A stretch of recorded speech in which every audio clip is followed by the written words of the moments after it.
Pour changer la bobine, on va tirer sur cet axe. Voilà, on fait attention de ne pas perdre le ressort. On place une nouvelle bobine et c'est reparti. Alors, le chemin, on va évidemment faire la bobine qui tourne dans ce sens de rotation.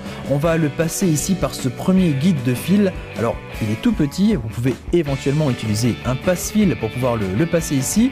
On passe ensuite sur cette partie-là qui va être un tenseur, hein, le frein en fait de la machine, et la partie à ne pas oublier. Regardez, il faut encore passer sur un autre guide de fil qui se trouve ici juste sous ce bras oscillant et près de l'aiguille. On passe par ici et enfin on passe par le chat de l'aiguille. Et voilà, là aussi, hein, si vous n'avez pas une bonne vue ou si vous n'avez pas une grande patience, utilisez le passe-fil qui est fourni avec cette machine à coudre.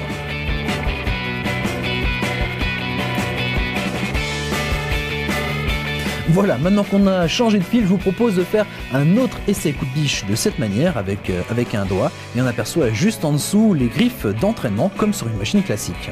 On peut y glisser maintenant le tissu en sachant que la machine va coudre dans cette direction. Allez, c'est parti, on peut coudre. Je vais essayer de coudre le plus droit possible en espérant de respecter une valeur pied en dirigeant le tissu.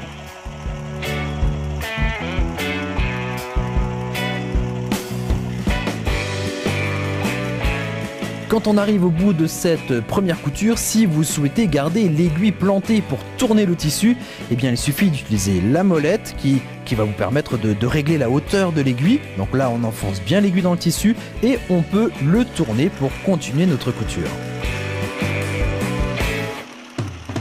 Voilà pour cette première étape de couture. Alors vu que c'est un point un peu particulier, il est nécessaire par contre de faire un point d'arrêt, sinon votre couture risque de se défaire. Alors pour faire un point d'arrêt, on passe par le revers où vous sortez une petite boucle et à ce moment-là, vous prenez votre fil pour y faire un nœud.